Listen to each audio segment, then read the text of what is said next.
But वृक्ष के नीचे परमहंस मुनि साक्षात सुराचार भगवान श्री सुखदेव जी विराजमान हैं।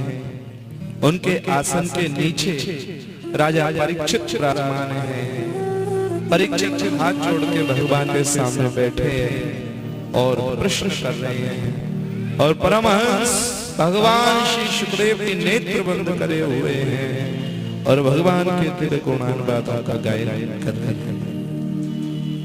भगवान की मंगलमयी कथा में आपने कल अजामिल की मंगलमयी कथा को श्रवण किया,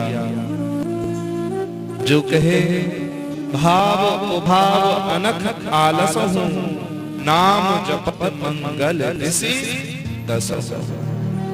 नाम की कैसी महिमा है। श्री सुखदेव भगवान कहते हैं तस्मात् संकीर्तनम विष्णु जगन मंगलम हसा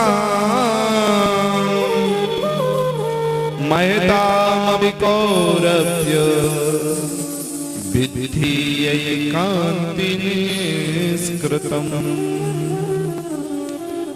श्री अगस्त्य मुनि मलयाचल पर्वत पर विराजमान होकर इस दिव्य चरित्र को गाते हैं। जिसने भूल के भी एक बार अपने जीवन में भगवान का नाम ले लिया, याद से ध्यान से नहीं, भूल से, ऐसे भगवान नाम की महिमा है प्रेमियों। श्री भाई हनुमान प्रसाद पोद्दार जी महाराज गीता प्रेस गोरखपुर में एक दृष्टांत लिखा। हम आपसे वो निवेदन करके भगवान की कैसी मंगलमयी महिमा है तो आपको भगवान के मंगलमय नाम की महिमा समझ आ जाएगी। दो भाई थे, तो एक भाई तो खूब भजनानंदी वैष्णव था और उसी की तरह दूसरा बिल्कुल ही विपरीत था। एक भाई रोज घर में संतों को बुलाता, भजन करता, भगवान का कीर्तन संध्या इत्यादि करवाता, और दूसरा राधे राधे इधर ध्यान दे के सुनेंगे सरो। दूसरा भाई रात में पी करके आता और ठीक संतों को गाली देते। महाराज श्री भाई जी महाराज कहते हैं बड़ा समय निकला। एक दिन एक संत भी तरह तरह के हो, कोई पतले दुबले, कोई हल्के फुल्के बेचारे। तो संत भगवान जो है घर में आए तो संध्या को प्रसाद आ रहे नीचे बैठ करके वो दूसरा भाई था अब शब्दों का भ्रमण करता हुआ गाली देते हुए संतों को आया, ऊपर को जाने लगा। तो संत हृदय नवनीत समाना, संत चाहते हैं सबका कल्याण हो, सबका भला हो। तो पूछा भाई ये कौन है? बोले महाराज इससे बड़े दुखी हैं। अब कहें क्या है? तो हमारा ही भाई, हमारी माँ का जाया हुआ है। अच्छा, बोले रोज ऐसा ही करता है, संतों को गाली देता है और अपराध करता है। संत सोचे तेरे घर में प्रसाद खाया है, तू कैसा भी, तेरा कल्याण तो हम रोज यहाँ नित्य जी का प्रसाद बनता है, भगवान को भोग लगाते हैं, इनका दाना पानी खा रहे हैं। तो भगवान से कहे हे प्रभु इनके घर का कल्याण का खूब कल्याण करें, खूब तरक्की करें। संत कभी किसी का ऋण रखें। संत ने कहा इसका कल्याण, भाई का अन्न खाया तो करना पड़ेगा। सोई महाराज ऊपर गए, वो जो वैष्णव था बोला महाराज ऊपर मत जाओ, बहुत मारेगा गालिएगा। बोले हम भी तो भारी है। ऊपर चढ़ करके जैसे ही गए तो उसने अपने दरवाजे बंद कर रखे, दरवाजा बजाया, हाँ भाई, तो ये मत गाली देने लगा। अरे बोले एक बात खोल तो दे।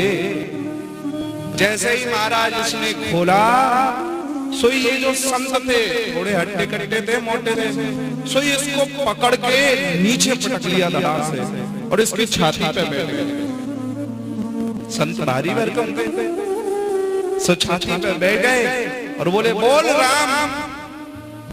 अभी इसने जीवन में कभी तो भजन किया नहीं। जिग्गा दे सब दे अब संत गला आने लगे, बोल राम। बहुत देर तक नहीं ले, महाराज मरता क्या नहीं करता। जब लोगी के अब नहीं बचेंगे, सही बोले कि राम बोल के पीछा छुड़ाएं। बोले राम, बोले बोल दिया, ठीक ठीक। अब जब मार गली तो सबसे उतर गई, सब भूल गए कहाँ हैं हम, सब ठिकाने आगे बोल दी।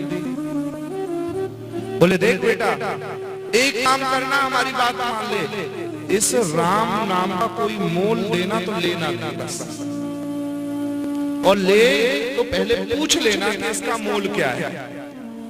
आपको हमारी बात समझ में आ रही है ना सबको? बोले राम नाम का मोल नहीं लेना, और राम नाम का यदि मोल ले तो पहले पूछ लेना कि क्या है, इसका मोल है तो हम फिर देंगे। ये बस उसने बात मान ली और जिंदगी भर समय बीता, महाराज मृत्यु आई, यमराज पकड़ के ले गए। यमराज जैसे पकड़ करके ले गए तो गले में फंदा डाला और सब बोले वहां दो व्यक्ति हैं, यमराज और धर्मराज, जो धर्म करते हैं सिर्फ भजन नहीं करते। दोनों में अंतर है, ध्यान रखिए। धर्म एक अलग विषय है, धर्म करना, और भजन करना एक अलग विषय है।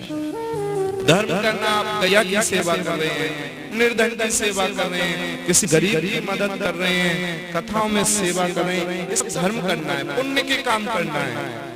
पुण्य का क्या प्रभाव है, आपको स्वर्ग मिल जाएगा, वहां बढ़िया बढ़िया भोग मिलेंगे, और पुण्य छिन्ने मृत्यु लोकम वसन्ते।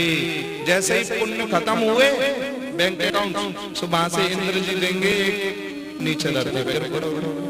ये पुण्य का प्रभाव है। किंतु भजन एक अलग विषय है, तो सीधा संबंध, जिसका हरि से जुड़ा संबंध है, उसे हर घड़ी आनंद ही। ये जो तिलक लगाए हैं आप सबने, कुछ लोगों ने कंठी पहनी है, ये भगवान का संबंध दर्शाता है। और भैया बड़े घर में जाके सगाई हो जाए तो हो जाए, तो बाकी फिर कहा। इसलिए संबंध एक अलग है और पुण्य एक अलग विषय है। तो यमराज लेकर के गए, बोले हाँ भाई, तूने तो जिंदगी भर पापी पाप किए, पर लिस्ट जब खोली तो क्या गलती से एक बार राम नाम लिया था कि नहीं? तो बोले हाँ भाई बता, पहले पाप भोगेगा या पुण्य भोगेगा? बोले हमने तो जिंदगी में कभी पाप किए नहीं, पाप किए, पुण्य तो किए नहीं। बोले भैया पुण्य क्या है? बोले एक बार तूने गलती से राम नाम लिया। सोई संत की बात याद आ गई कि संत ने क्या कहा था, राम नाम का मोल नहीं लेना। बोले लेना तो पहले पूछो। सोई यमराज से पूछा, हाँ भाई पहले हम पुण्य भोगेंगे, हमें जरा राम नाम की क्या महिमा है बताओ। अब महाराज यमराज ने पूरा अपने चिट्ठा खोले कि राम नाम की क्या महिमा है देखे। तो चिट्ठा में कहीं समझ नहीं आई राम का क्या मोल लगाया है। यमराज कहे इसके लिए बढ़िया पालकी बनवाओ और ले चलो धर्मराज जी के पास, क्योंकि यहाँ तो निर्णय हो नहीं रहा कैसे क्या मोल है। सोई महाराज धर्मराज के पास जैसे ही पहुंचे, सोई धर्मराज ने चिट्ठा खोला, बोले राम नाम का क्या मोल दें। देखते हैं जैसे चिट्ठा खोला तो धर्मराज के यहाँ भी राम नाम की महिमा का कोई मोल नहीं। अब जीवात्मा की थोड़ी शक्ति बढ़ गई कि यार हम तो ज्यादा पुण्य वाले हैं। बोले ऐसा करो धर्मराज यमराज जी, हमारी पालकी में नीचे लग जाओ। देखिए जिसने गलती से भी एक बार राम नाम लिया है, संत ने जबरदस्ती लिवाया है, खुशी से नहीं लिया, तो धर्मराज और यमराज नीचे पालकी में लगे। ब्रह्मलोक पहुंचे ब्रह्मा जी महाराज के पास में। ब्रह्मा जी ने देखा कि धर्मराज और यमराज दोनों एक साथ आ रहे हैं, विशेष बात है। ब्रह्मा जी महाराज बोले भाई बताओ कैसे आगमन हुआ? बोले प्रभु सब कुछ समझ में आ रहा है, पाप पुण्य, बोले ये राम नाम क्या महिमा है, उसके बदले क्या दें, ये समझ में आया। ब्रह्मा जी महाराज ने भी अपनी खूब दौड़ भाग करी बुद्धि से, और उनके यहाँ भी राम नाम की महिमा का बोले ब्रह्मा जी हमारी भी